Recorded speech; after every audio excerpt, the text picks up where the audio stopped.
Welcome back, everybody, for another deep dive with us. Today, we're going to be talking about something that you might not think is all that interesting, but I promise you it really is, and that's U.S. foreign aid. It can definitely be a bit of a dry topic. Yeah, but it's making some pretty big waves in Washington right now. That's right. Yeah. So specifically, we're going to be looking at USAID. The U.S. Agency for International Development. Right, USAIDs, and there's some potential for some fireworks between Congress and the White House. Yeah, I think what's really fascinating here is that this goes beyond just the typical kind of like budget squabbles that you always hear about, between the executive branch and the legislative branch. Right. This is more about like fundamental challenges to who really has the power to do what in our government. Yeah, and to make things even spicier, Ilhan Omar is saying that this could even be a constitutional crisis. Yeah, she didn't mince words Lyrical. when she made that statement. Right. She's saying that the GOP doesn't have the votes to actually dismantle USSR, even though some Republicans have been pretty critical of it. Yeah. So that term constitutional crisis, that's not something that people just throw around, lightly. No. So let's unpack that a little bit. Why does she think this is happening, and what could this mean for the future of U.S. side? Sure. So first, for anybody who might not be super familiar with USAID, could you just give us like a quick rundown of like what they actually do? Yeah, so basically USAID, it's the main agency that's responsible for managing U.S. foreign aid. And so it's kind of like the arm of the U.S. government that reaches out to other countries and offers assistance in areas like economic development, healthcare, education, disaster relief. So it's not just like cutting checks to other countries. Not at all. It's a lot more involved than that. USAID actually implements a wide range of programs, and they work with local partners on the ground in these different countries to try to make sure that the aid is actually being used effectively. So can you give us an example of like what a program might look like? Sure. So, like, they played a really key role in fighting diseases like HIV/AIDS and polio and providing emergency relief after, like, earthquakes and hurricanes. And they've also helped developing countries build more, like, sustainable economies. Wow. So that's a pretty broad scope. It is. Yeah. Okay. So let's get back to Rep. Omar's arguments specifically. What are like the key points she's making about this potential crisis? Okay, so I think one of her core concerns is that the Trump administration is trying to just completely overhaul federal agencies like USAID without getting approval from Congress. Right. And that's where that idea of a constitutional crisis comes into play. Right. Because at the end of the day, Congress is the one that controls federal spending, not the president. So even if some Republicans wanted to get rid of USA completely, she's saying they couldn't because they wouldn't have the money to do it. Yeah, exactly. And she also points out that USAID actually has pretty strong support from both parties. Oh, interesting. It's not just a Democrat or Republican issue. It's seen as something that's important for America's role in the world. So you're saying both sides of the aisle kind of recognize that USAID has strategic importance. Exactly. Okay, so can we dig into that a little bit? What makes it so strategically important? Well, when the U.S. provides aid and they do it effectively, it can build relationships with other countries, it can help foster stability, and, it can even prevent conflicts from breaking out in the first place. Right. And so it's a way for America to project its influence and its values around the world without having to resort to military force. It's kind of like what people call soft power. Right. Right? Exactly. Okay, so besides just this like feel-good aspect of helping other people, there are some like tangible benefits for the U.S. Oh, yeah, absolutely. I mean, like, USAID-funded programs have helped create new markets for American goods, and they've helped counter the influence of, like, countries like China and Russia. Oh, wow. And some people would even argue that they've helped prevent the spread of terrorism. So it's like you were saying before, it's not just this like, giving money away just for the sake of being nice. There's some real strategic thinking behind it. Exactly. Okay, so we talk about this potential constitutional crisis idea and the strategic importance of USA. What else is Rep. Omar concerned about? I think she's also worried about this pattern that she sees from the Trump administration of trying to just work around Congress in other ways that might be undermining democratic processes. Right. Can you give an example? So one example that she brings up is Elon Musk's team having access to sensitive data from the Treasury Department. Oh, wow. And she also mentions potential moves to just completely dismantle the Department of Education without proper congressional oversight. So she sees what's happening with USAID as part of like a larger trend. Exactly. And I think that's why she's using this really strong language about a constitutional crisis, Yeah. because she sees these actions as a threat to the checks and balances that are supposed to keep any one branch of government from becoming too powerful. And we actually have a very real example of how the courts are starting to step in to prevent some of this potential overreach, right? Yeah. Didn't a judge recently rule against the Trump administration trying to put a bunch of USAID employees on administrative leave? That's right. The judge actually blocked that move and said that the administration was overstepping its authority. So it seems like there's a legal battle brewing here. And the courts are going to play a pretty key role in defending that separation of powers that Rep. Omar is talking about. Definitely. So we've got this potential showdown between Congress and the president, a judge stepping in, and Rep. Omar saying that this is a constitutional crisis, and all of this is happening against a backdrop of public opinion that's often pretty misinformed about foreign aid. Yeah, that's a big piece of the puzzle. That's what I wanted to ask you about next, this whole idea of the public perception, Rep. Yeah. Omar mentions that a lot of Americans don't really understand USAID's work and the impact that it has.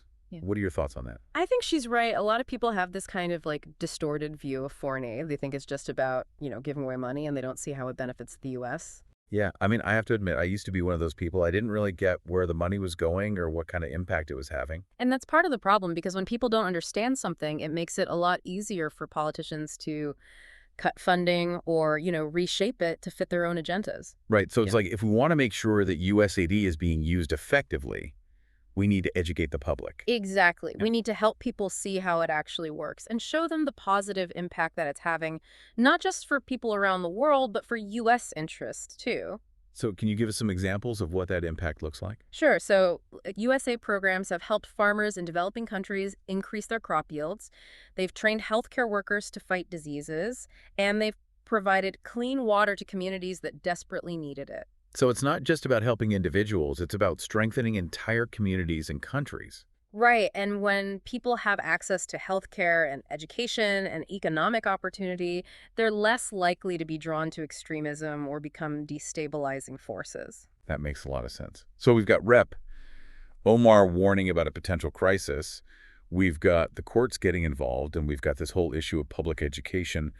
But haven't some Republicans also expressed concerns about USAID, even if they're not calling for it to be completely dismantled? Yeah, you're right. There are definitely different viewpoints within the GOP on this. Okay. So like Rep. Michael McCall, he's said that he believes in USAID's work, but he thinks it needs reform to make sure that it stays focused on its core mission and that the aid dollars are actually being used effectively. So he's not against foreign aid in principle. He just wants to see more accountability. Yeah, I think that's a fair assessment. And then on the other end of the spectrum, you have someone like Sen. Bill Hagerty, who's a strong Trump ally, and he's been much more critical of USAID. Okay, what's his take? Well, he's argued that USAID is out of control and that it needs to be significantly downsized. Out of control. What does he mean by that? He's talked a lot about wanting USAID programs to be more closely aligned with America's national security interests. I mean, that sounds reasonable on the surface, but I can see how that could be a slippery slope.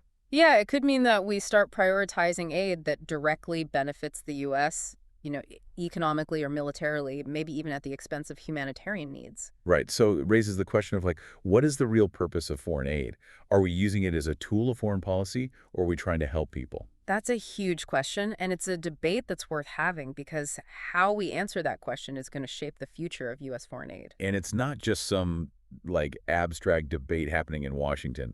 This is about real people's lives, both here in the U.S. and around the world. Absolutely. The decisions that are made about USIA are going to have a direct impact on programs that are fighting poverty, promoting health, and helping communities thrive. And it's going to impact America's standing in the world, too. Will other countries see us as a compassionate and reliable partner, or as a country that only cares about its own interests?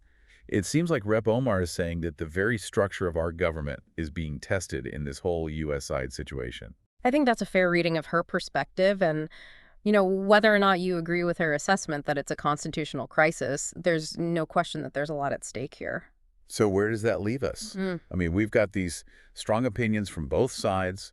We've got a court battle that's starting to play out, and we've got a public that doesn't really understand what's going on. What's the average person supposed to make of all this? I think that's where critical thinking comes in. We can't just accept everything that we hear at face value.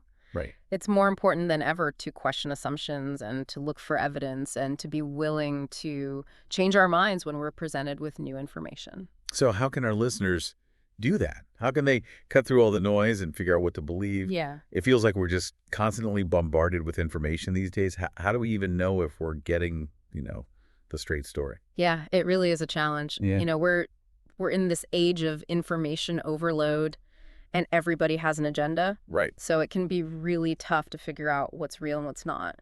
So, what are some practical tips, for our listeners? What can we actually do to make sure that we're getting the full picture? Well, I think one of the most important things is to diversify your sources. Okay. Don't just rely on one, news outlet or social media feed. Right. Try to get your information from a variety of different places. So you're saying even if something makes me uncomfortable or challenges my views, I should still try to read it or listen to it. Yeah, I think that's really important. It's easy to just stay in our own little echo chambers, but that doesn't really help us grow or, develop informed opinions. Right. Seek out those perspectives that make you think a little bit. You might be surprised by what you learn. So besides diversifying our sources, are there any other red flags we should be looking out for? Yeah, I think, pay attention to the language that's being used. Is it really emotional? Is it inflammatory? Are they making sweeping generalizations or claims that aren't backed up by any evidence? Yeah, it's like that old saying, if it sounds too good to be true, it probably is. Exactly. You need to apply that to the news. Absolutely. And don't be afraid to dig a little deeper. If an article makes a claim, see if you can find other sources that back that up. So it's really about being an active participant in this process. Yes. Not just passively, letting information wash over us. Exactly. We have more access to information now than ever before, but that also means we have to be more critical. So to bring it back to USI, what are some key questions that our listeners should be asking themselves as they kind of learn more about this whole issue? I think a good place to start is with the purpose of foreign aid. What do you believe should be the main goal? Okay. Is it about advancing U.S. interests, or is it about helping other people, or is it some combination of the two? And once they've kind of thought about that, then what? Then I think the next step is to think about how those goals should actually translate into action. What kinds of programs should USAID be funding? Where should the money be going? How do we measure success? These are some big questions. They are. But they're important. They are. And I think, the more people who engage with these questions, the better. Absolutely. So to our listeners, we challenge you to really dive into this issue, explore those different perspectives, form your own opinion. Yeah. Don't just settle for the easy answers. Get involved. Get involved and make your voice heard. Thanks for joining us on this deep dive.